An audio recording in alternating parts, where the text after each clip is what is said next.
सबसे पहले तो मैं आप सभी का राजस्थान की इस वीर भूमि पर हार्दिक स्वागत करता हूं। आप सभी का मैं अभिनंदन करता हूं। हमारे लिए गौरव और सम्मान का विषय है कि 29वीं राष्ट्रीय ई गवर्नेंस सम्मेलन की मेजबानी का अवसर राजस्थान को मिला है। देश के यशस्वी प्रधानमंत्री नरेंद्र मोदी जी का कहना है कि ई गवर्नेंस आसान, प्रभावी, किफायती और पर्यावरण के अनुकूल शासन इसको दर्शाता है। देश में एक ऐसा भी समय था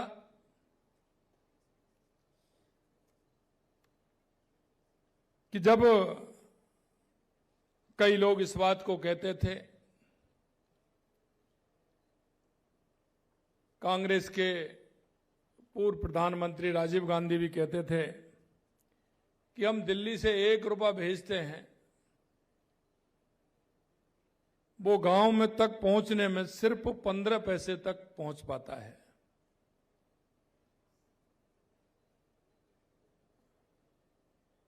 आप समझ सकते हैं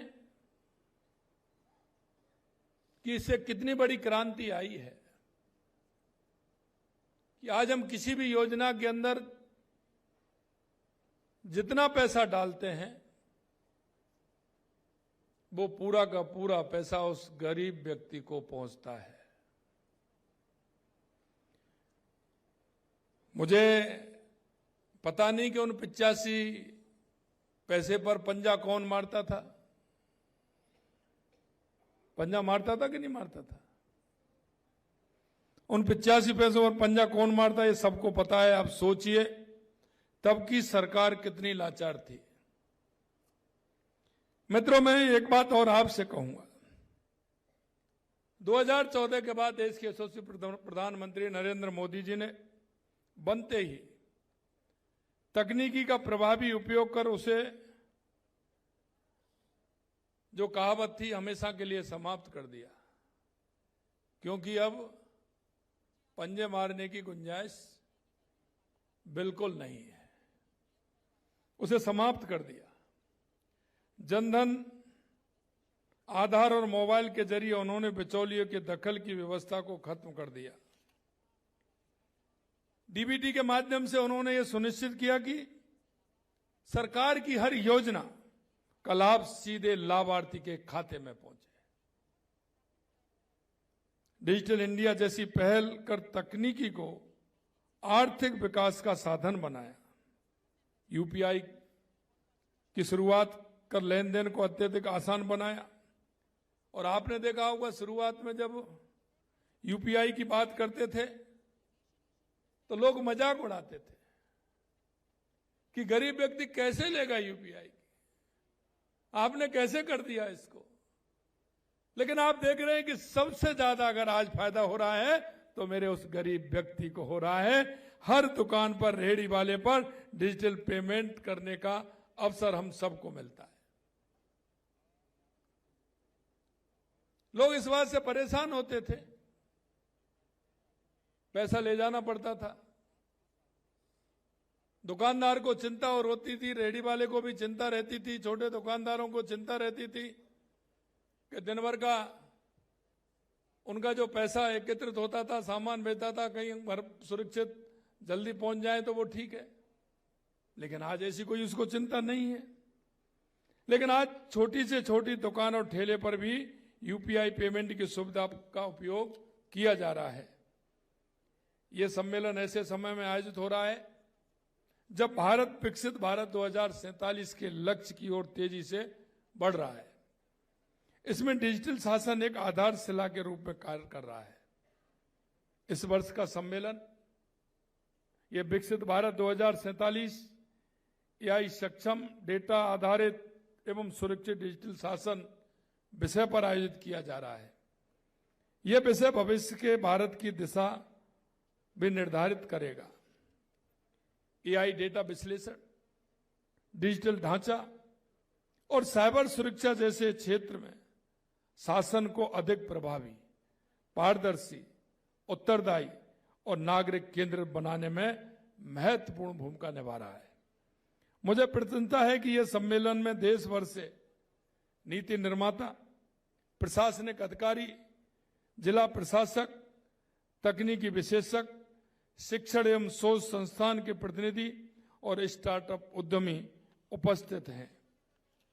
यह विविधता इस सम्मेलन को ज्ञान, अनुभव और नवाचार का अद्वितीय संगम बनाती है। 2 दिन तक चलने वाले इस सम्मेलन में अनेक सत्रों के माध्यम से महत्वपूर्ण विषयों पर व्यापक चर्चा होगी। निश्चित रूप से मैं इस बात को हमेशा कहता हूं, अगर सार्थक चर्चा जो होती है उनमें मंथन होता है, और आप सभी जानते हैं मंथन के बाद जो निकलता है, आपने देखा है समुद्र मंथन के बाद रत्न निकले थे। ये जब आपका मंथन होगा तो ये रत्न से कम नहीं निकलेंगे, क्योंकि उसमें आपके सुझावों का, आपकी मेहनत का वो प्रतिफल होता है, और जो वो प्रतिफल देश के अंदर जाएगा तो निश्चित रूप से वो देश को आगे बढ़ाने का काम करेगा। ये विषय भारत के डिजिटल भविष्य को नई दिशा प्रदान करेंगे। इस सम्मेलन में राष्ट्रीय ई गवर्नेंस पुरस्कार 2026 से उन संस्थाओं और अधिकारियों को नवाजा जा रहा है, मैं उन्हें भी बधाई देता हूं। राजस्थान में तकनीकी को जनकल्याण का प्रभावी माध्यम बनाने की दिशा में निरंतर कार्य कर रहा है। राजस्थान संपर्क आज प्रदेश भर में जन अभियोग निवारण का प्रभावी मंच बन चुका है। इस प्लेटफॉर्म पर हर महीने 2.5 से 3 लाख शिकायतों का समयबद्ध निस्तारण हो रहा है। मैं खुद राजस्थान संपर्क पर आने वाली जन शिकायतों को सुनता हूं, उनकी समीक्षा करता हूं और हर शिकायत का प्रभावी निस्तारण सुनिश्चित भी करता हूं। हमारा मानना है कि डिजिटल तकनीक कामकाज को केवल आसान ही नहीं बनाती है, बल्कि नागरिकों के जीवन को सुविधाजनक और बेहतर भी बनाती है। इसी सोच के साथ हमने राज्य में राजस्थान AI/ML पॉलिसी 2026 लागू की है। इस नीति से AI का उपयोग प्रशासन, शिक्षा, स्वास्थ्य, कृषि एवं उद्योग सहित विभिन्न क्षेत्रों में व्यापक रूप करने का आधार तैयार हुआ है।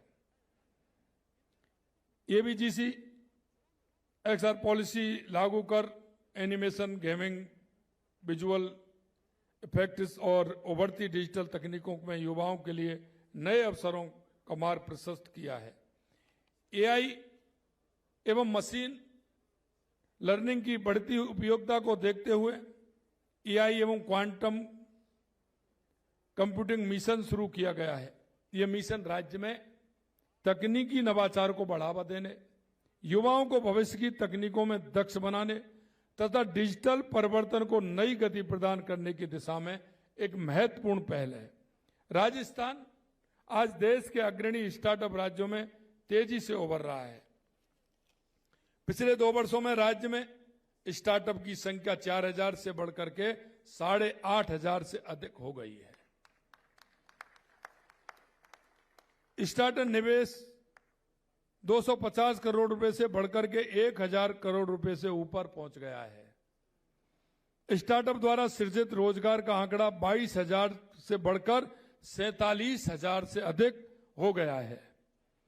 नवाचार को प्रोत्साहित करने के लिए राज्य में 9 इंक्यूबेशन सेंटर और 65 लॉन्च पैड स्थापित किए हैं।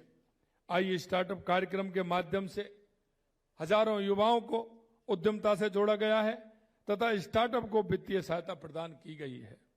हमारा प्रयास केवल शहरी क्षेत्रों तक सीमित नहीं है। ग्रामीण एवं स्कूली स्तर पर नवाचार संस्कृति विकसित करने के लिए 65 I start launch pad nest स्थापित किए गए हैं। इनके माध्यम से 1,28,000 से अधिक विद्यार्थियों को नवाचार और उद्यमिता से जोड़ा गया है। तकनीकी दक्षता को बढ़ावा देने के लिए IIT कानपुर के सहयोग से Rajasthan centre for advance technology में ब्लॉकचेन सेंटर ऑफ एक्सीलेंस स्थापित किया गया है। डिजिटल शासन की सफलता मजबूत डिजिटल बुनियादी ढांचे पर निर्भर करती है। इस उद्देश्य से हमने 1686 किलोमीटर ऑप्टिकल फाइबर नेटवर्क का विस्तार भी किया है, जिससे हजारों सरकारी भवनों को जोड़ा गया है। 3200 से अधिक ग्राम पंचायतों में 12500 से अधिक हाई स्पीड इंटरनेट कनेक्शन स्थापित किए गए हैं। हजारों अन्य सरकारी कार्यालयों को इंटरनेट और हाई स्पीड फाइबर कनेक्टिविटी से जोड़ा गया है। राजस्थान में नागरिक सेवाओं को अधिक सुलभ और पारदर्शी बनाने के लिए 79,000 से अधिक ई मित्र कियोस्क के माध्यम से 900 से अधिक सेवाएं उपलब्ध कराई जा रही हैं। पिछले 2 वर्षों में ई मित्र प्लेटफॉर्म 2047 नई सेवाएं जोड़ी गई हैं, जिससे आमजन को घर के निकट ही डिजिटल सेवाओं का लाभ मिल रहा है। स्वास्थ्य क्षेत्र में भी आयुष्मान भारत डिजिटल मिशन को प्रभावी रूप से लागू किया गया है। आज रोजाना औसत 4.5 लाख रोगियों का डिजिटल पंजीकरण किया जा रहा है तथा 700 से अधिक अस्पतालों में डिजिटल फार्मेसी प्रबंधन प्रणाली संचालित हो रही है। भर्ती प्रक्रियाओं में पारदर्शिता और विश्वसनीयता सुनिश्चित करने के लिए एआई आधारित फोटो सत्यापन और ई-केवाईसी जैसी व्यवस्थाएं लागू की गई हैं। परीक्षा प्रबंधन को पूरी तरह ऑनलाइन किया गया है तथा परीक्षार्थियों को जवाबदेही सुनिश्चित करने के लिए पेनल्टी सिस्टम भी लागू किया गया है। सुरक्षित डिजिटल शासन हमारी सर्वोच्च प्राथमिकता में से एक है। साइबर हमलों में ऑनलाइन धोखाधड़ी से निपटने के लिए आधुनिक साइबर लैब और साइबर रेंज प्लेटफॉर्म तैयार किए गए हैं ताकि हमारा डिजिटल ढांचा पूरी तरह सुरक्षित रहे। नागरिकों को सुरक्षित माहौल उपलब्ध कराने के लिए सार्वजनिक स्थानों तथा शैक्षणिक संस्थानों समेत प्रदेश में 25,000 से अधिक निगरानी कैमरे चालू किए गए हैं। मुझे यह बताते हुए प्रसन्नता है कि डिजिटल पहचान एवं आधार सत्यापन के क्षेत्र में उत्कृष्ट कार्य के लिए राजस्थान को राष्ट्रीय स्तर पर सम्मानित किया गया है। यह हमारे अधिकारियों की प्रतिबद्धता और तकनीकी दक्षता का प्रमाण है। आज इस बात की आवश्यकता है कि तकनीक केवल सुविधा का साधन न होकर सामाजिक सरोकार और सामाजिक समावेशन एवं जनकल्याण का माध्यम भी बने। हमें यह सुनिश्चित करना होगा कि डिजिटल शासन का लाभ समाज के अंतिम व्यक्ति तक पहुंचे और कोई भी नागरिक विकास की मुख्यधारा से वंचित ना रहे। सुशासन केवल डिजिटल प्लेटफॉर्म तक सीमित नहीं होना चाहिए, बल्कि उसकी वास्तविक सफलता तब है जब शासन स्वयं नागरिकों के द्वार तक पहुंचे। इसी सोच के साथ हमने मुख्यमंत्री विकसित ग्राम एवं शहरी बाढ़ अभियान के माध्यम से प्रशासन को गांव और शहरी बाढ़ों तक पहुंचाकर विकास की आकांक्षाओं मैप की गई हैं, जिससे आने वाले समय में हम ये सुनिश्चित कर सकें कि इस ग्राम में क्या क्या आवश्यकता है, बाढ़ के अंदर क्या क्या आवश्यकता है। अभी तक यह होता था कि वहां के नागरिक जो बताते थे, लेकिन हमारा जनसंख्या के आधार पर, वहां की भौगोलिक परिस्थिति को देखते हुए, वहां की डिमांड को देखते हुए, वहां की जनसंख्या के आधार पर, इसमें हम चाहते हैं कि वो इस तरह से डेटा हमारा ग्राम का बने और बाढ़ का बने, शहर में बाढ़ का और गांव में, ग्राम पंचायत में गांव का, कि जिससे कोई भी हम काम करें उसकी सुनिश्चितता निश्चित हो कि उसका आधार क्या है। आज हम देखते हैं कि जो पावर में होते हैं उसको ज्यादा करा देते हैं, जहां आवश्यकता होती है वहां नहीं हो पाती है। उसमें हम एआई के माध्यम से पूरा कंप्यूटराइज हम ये निकालें कि हम यहाँ खोलने वाले हैं तो उसमें कौन से 20 गांव, 50 गांव या 100 गांव उसमें आवश्यकता के उसको पालना करते हुए उसमें हम कर सकते हैं, जिससे कि हमारा ग्राम विकास और बाढ़ विकास का और विकसित भारत 2047 का, विकसित राजस्थान 2047 के सपने को हम पूरा कर सकें। मैं विश्वास व्यक्त करता हूं कि इस सम्मेलन में होने वाले अनुभवों के आदान प्रदान और आपसी सहयोग से हमारा देश अधिक सक्षम, समावेशी, सुरक्षित और डिजिटल रूप से सशक्त बनेगा। और मैं ये भी आपसे कहना चाहता हूं कि आपका ये जो 2 दिन का मंथन है, निश्चित रूप से विकसित भारत 2047 की। देश के यशस्वी प्रधानमंत्री नरेंद्र मोदी जी का हृदय से आभार व्यक्त करता हूं, जिनके दूरदर्शी नेतृत्व में पहली बार देश में एक स्वतंत्र सहकारिता मंत्रालय का गठन हुआ। साथ ही मैं आदरणीय केंद्रीय गृह एवं सहकारिता मंत्री श्री अमित शाह जी का विशेष अभिनंदन एवं धन्यवाद ज्ञापित करता हूं, जिन्होंने सहकारिता को देश के करोड़ों किसानों, पशुपालकों, महिलाओं, युवाओं और ग्रामीण भारत के आर्थिक सशक्तिकरण का माध्यम बनाया। देश के यशस्वी प्रधानमंत्री नरेंद्र मोदी जी के उस प्रयास को, सबका साथ, सबका विकास, सबका विश्वास, सबका प्रयास को चरितार्थ अगर हुआ है तो सहकारिता से समृद्धि की जो कामना है उसके कारण से हुआ है। आपके प्रयासों से दशकों पुरानी सहकारिता क्षेत्र को पहली बार एक स्वतंत्र मंत्रालय मिला है। सहकारिता के क्षेत्र में आपके दशकों के अनुभव से आज पूरा देश लाभान्वित हो रहा है। ये हम सभी जानते हैं कि माननीय आपने सिर्फ 36 वर्ष की उम्र में अहमदाबाद जिला सहकारी बैंक के एक युवा अध्यक्ष के रूप में अपने प्रबंध कौशल से 20 करोड़ से ज्यादा का घाटा पूरा किया तथा बैंक को लाभ में लाए। आपने सहकारिता मंत्री के तौर पर देश भर में पैक्स का कंप्यूटरीकरण, पैक्स आधारित अन्न भंडारण का विस्तार हुआ, महिला सहकारी समितियों का गठन हुआ। सहकारी समितियां जो पहले कृषि क्षेत्र में सीमित थीं, उनका मछली पालन, डेयरी, परिवहन जैसे अनेक क्षेत्रों का विस्तार किया है। सहकारिता से जुड़ी जानकारियों को राष्ट्रीय सहकारिता डेटाबेस पोर्टल पर ऑनलाइन उपलब्ध करवाया। आपने देश को सहकार से समृद्धि का एक ऐसा मंत्र दिया जिसने देश के गांव, गरीब, किसान, मजदूर की तकदीर बदलने का काम किया है। इसी वजह से यशस्वी प्रधानमंत्री जी ने कहा था कि भारत में सहकारिता और डेयरी सेक्टर ग्रामीण अर्थव्यवस्था को एक नई शक्ति दे रहा है। मित्रों, आप ये भी जानते हैं कि कांग्रेस ने इस सहकारिता को भ्रष्टाचार का अड्डा बनाया था, लेकिन आपने सहकारिता से समृद्धि करके देश को एक नई दिशा देने का काम माननीय आपने किया है। सहकारिता मंत्रालय की स्थापना के मात्र 5 वर्षों में देश भर में जो अभूतपूर्व क्रांति आई है, उसने राजस्थान भी एक अग्रणी भूमिका निभाने का सौभाग्य मिला है। पिछले 2.5 वर्षों में राजस्थान में सहकारिता आंदोलन गांव-गांव तक पहुंचा है। राज्य में लगभग 42,000 से अधिक सहकारी समितियां, जिनमें 1 करोड़ 35 लाख से अधिक सदस्य जुड़े हैं। सहकार सदस्यता अभियान के तहत 8,500 शिविरों के माध्यम से 8,90,000 नवीन सदस्य विभिन्न सहकारी समितियों से जोड़े गए हैं। हम हर एक ग्राम पंचायत तक सहकारी समिति के गठन के लक्ष्य के साथ काम कर रहे हैं। राजस्थान का डेयरी क्षेत्र सहकारिता की बड़ी सफलता का उदाहरण है। आज राजस्थान का डेयरी सहकारिता मॉडल लाखों पशुपालक परिवारों की आर्थिक रीढ़ बन चुका है। राजस्थान को कोऑपरेटिव डेयरी फेडरेशन तथा जिला दुग्ध संघों से लगभग 9,40,000 दुग्ध उत्पादक सदस्य जुड़े हुए हैं, जिनमें 4,20,000 से अधिक महिलाएं हैं। पिछले 2 वर्षों में हजारों नए दुग्ध संग्रह केंद्र प्रारंभ किए गए, नई दुग्ध उत्पादक समितियों का गठन हुआ और हजारों नए पशुपालक इस आंदोलन से जुड़े हैं।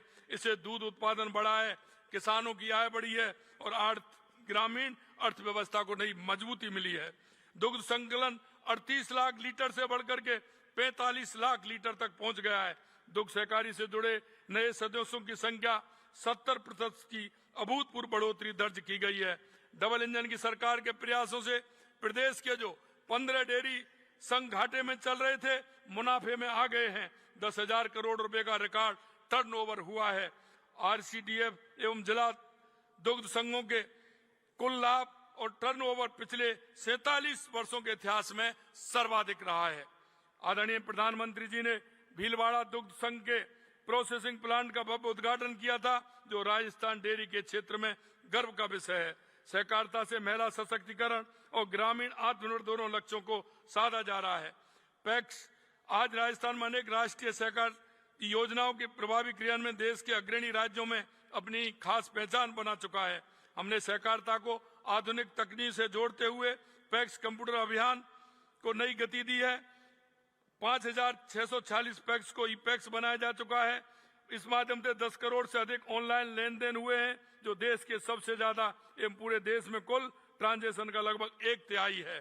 भारत सरकार की प्रत्येक पंचायत में सहकारी समिति गठन का महत्वाकांक्षी योजना के अंतर्गत राजस्थान में अब तक 5,279 नई बहुउद्देशीय सहकारी समितियों का गठन किया गया है। इनमें 1,977 एमपैक्स का गठन कर प्रदेश ने देश में पहला स्थान प्राप्त किया है। मुझे ये बताते हुए खुशी है कि भारतीय बीज सहकारी समिति लिमिटेड की सदस्यता दिलाने में भी राजस्थान देश में पहले स्थान पर है। इससे हमारे किसानों के राष्ट्रीय और वैश्विक बाजारों तक पहुंच के नए द्वार खुले हैं। आज प्रदेश की लगभग 4,875 पैक्स 3 या उससे अधिक व्यवसायिक गतिविधियां संचालित कर रही है। कॉमन सर्विस सेंटर, प्रधानमंत्री किसान समृद्धि केंद्र, किसान उत्पादन संगठन और जन औषधि केंद्र जैसी महत्वपूर्ण सेवाएं ग्रामीण क्षेत्रों तक पहुंच रही हैं। माननीय, मैं अंत में इतना कहना चाहूंगा कि हमारे आज के इस महत्वपूर्ण अवसर पर 500 मैट्रिक टन क्षमता वाले 50 पूर्ण हो चुके गोदामों का लोकार्पण किया जा रहा है। जयपुर जिले के ग्राम सुमेल में सहकारी वन परियोजना का शुभारंभ भी किया जा रहा है। यह परियोजना 63 एकड़ भूमि में विकसित हो रही है। आदरणीय प्रधानमंत्री जी के कुशल नेतृत्व में आज भारत विश्व की तीसरी सबसे बड़ी अर्थव्यवस्था बनने की दिशा में तेजी से आगे बढ़ रहा है। ग्रामीण विकास, आत्मनिर्भरता और सामवेशी विकास सबसे प्रभावी माध्यम बनकर उभर रहा है। मैं अंत में इतना ही कहूंगा, सहकार से समृद्धि के राष्ट्रीय संकल्प को साकार करने में आप अग्रणी भूमिका निभाते रहेंगे। सहकारी मंत्रालय के 5वें स्थापना दिवस पर आप सभी को पुनः बहुत बहुत बधाई और शुभकामनाएं देता हूं। बहुत बहुत धन्यवाद। जय हिंद, जय भारत, जय राजस्थान, जय सहकार।